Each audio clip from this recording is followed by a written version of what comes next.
சேனலை இது வரைக்கும் நீங்கள் சப்ஸ்கிரைப் பண்ணலைன்னா ப்ளீஸ் சப்ஸ்கிரைப் பண்ணிக்கோங்க, ஷேர் பண்ணுங்கள்.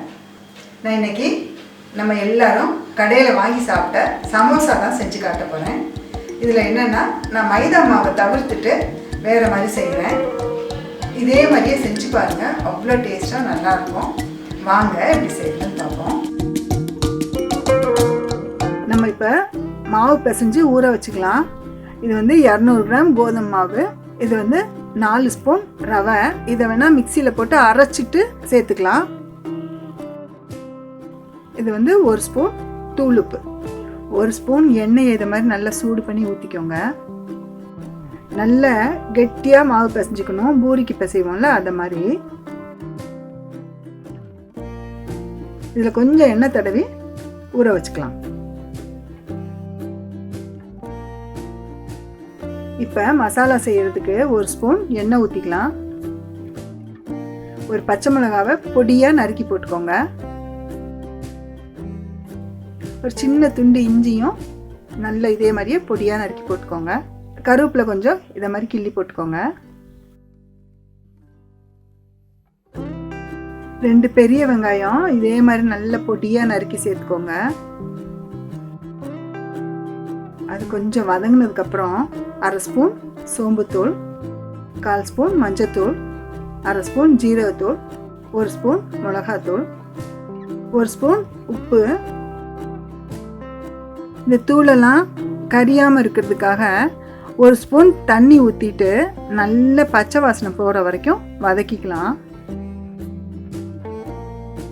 3 உருளைக்கிழங்கு நல்லா வேக வச்சு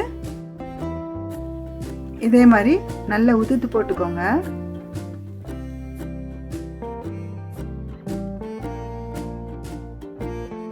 ஒரு கை காஞ்ச பட்டாணி நல்லா ஊற வச்சுட்டு வேக வச்சது, இதையும் சேர்த்துக்கலாம். எல்லாத்தையும் நல்லா கிளறிடலாம்.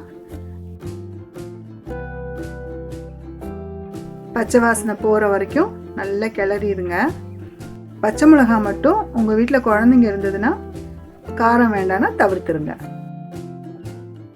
நல்லா ட்ரையாக கிளறி வச்சுக்கோங்க.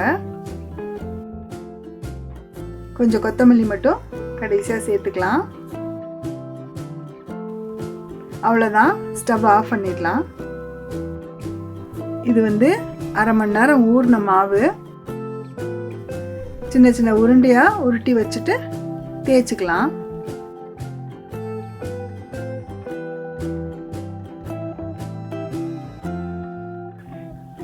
நல்ல மெல்லிசா தேய்ச்சிக்கோங்க.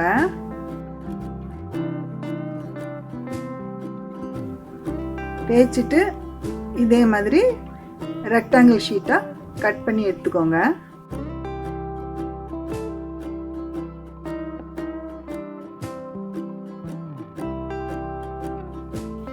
இது ஒரு 5 நிமிஷம் ஃபேன் காற்றுல போட்டிங்கன்னா அந்த ஈரம்லாம் போயிடும்.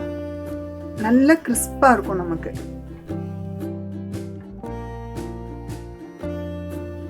இப்போ இந்த ஷீட்டை கோன் மாதிரி மடிச்சுட்டு இந்த மசாலாவெல்லாம் இதுக்குள்ளே வைக்கலாம்.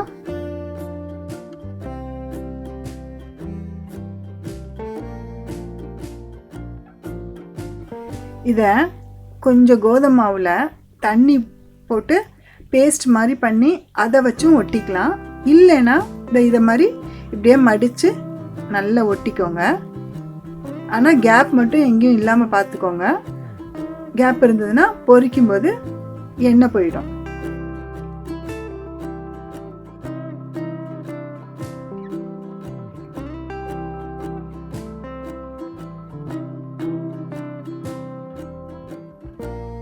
இந்த மாதிரி நீளமாக தேய்ச்சிட்டும் செய்யலாம்.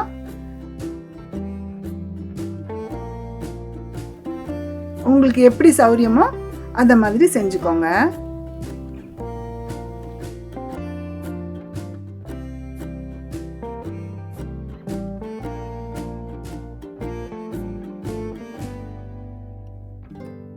எண்ணெய் நல்லா காஞ்சிருச்சு. இப்போ இதை பொரிச்சிடலாம். ரொம்ப கொதிச்சிருக்கக்கூடாது, மீடியம் ஹீட்டில் இருக்கணும்.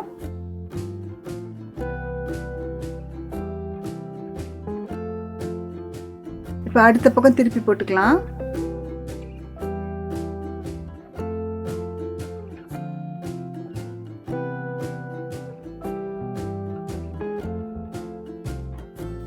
இதே மாதிரி கோல்டன் ப்ரௌன் வரும்போது எடுத்துருங்க.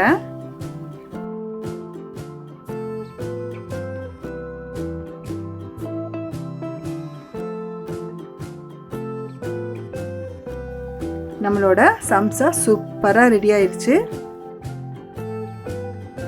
நல்ல டீ காஃபிக்கு சூப்பரான ஒரு ஸ்நாக்ஸு. அப்படியே அந்த டீயோடு அந்த சம்சாவை சாப்பிட்டுட்டு நம்ம சேனலை இது வரைக்கும் சப்ஸ்கிரைப் பண்ணலைன்னா அப்படியே சப்ஸ்கிரைப் பண்ணிவிட்டு உங்கள் கான்டாக்ட் எல்லாருக்கும் ஷேர் பண்ணிவிட்டு நம்ம புது அடுக்கலைக்கு சப்போர்ட் பண்ணுங்கள்.